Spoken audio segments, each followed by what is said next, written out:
Los Chavales, comme vous le savez, c'est la trêve internationale et comme vous vous en doutez certainement, on a déjà pas mal de nos joueurs qui ont évolué avec leur sélection nationale ce jeudi. C'était en Nations League, mais il y a aussi les matchs de qualification pour la prochaine Coupe du Monde en 2026 et on a notamment vu aussi le Brésil. Alors bien évidemment, il y a eu l'équipe de France, une équipe de France que je suis bien entendu.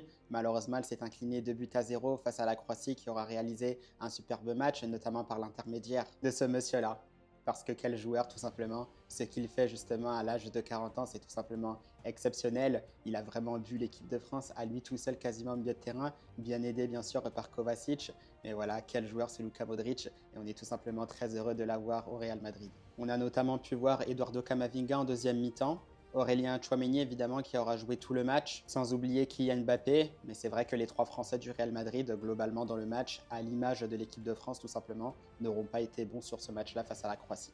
Au niveau de la Belgique, c'était un peu plus compliqué puisque les Diables Rouges se sont inclinés 3 buts à 1 face à l'Ukraine. L'Ukraine d'Andriy Lounine, qui est le gardien numéro 2 du Real Madrid, donc le remplaçant de Thibaut Courtois, le gardien ukrainien aura réalisé une très belle performance, même s'il a encaissé un but de Romelu Lukaku. On a également pu retrouver notre rock allemand, le rock solide, c'est notre défenseur central Antonio Rudiger qui aura réalisé un match correct face à l'Italie dans ce quart de finale aller de la Nations League. Les Allemands se sont imposés à San Siro et ont donc pris une option pour les qualifications pour les demi-finales de la Nations League. La bonne nouvelle aussi qui a dû faire très plaisir aux joueurs, c'est évidemment David Alaba qui a fait son retour en sélection nationale, donc celle de l'Autriche, qui a joué également aussi en Nations League. C'était face à la Serbie. Les deux équipes se sont séparées sur un match nul. Mais on a vu un David Alaba qui a été aligné d'entrée. Et on voit que ça montre aussi pas mal de choses pour l'Autrichien qui peut retrouver aussi de la confiance car il rejoue directement après une longue période de blessure.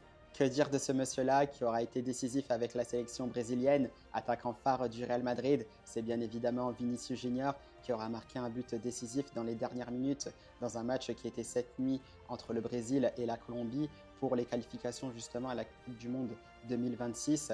Un but crucial qui permet justement au Brésil de continuer sa marche en avant vers une qualification vers la Coupe du Monde 2026. Et le petit hic, malheureusement, c'est que notre néo-international espagnol, Raúl Asensio, n'était pas parmi les convoqués pour le match face aux Pays-Bas, un match d'ailleurs où les deux équipes se sont séparées sur un score de 2 buts partout. Et bien, on se retrouve bientôt pour de nouvelles vidéos. À la Madrid!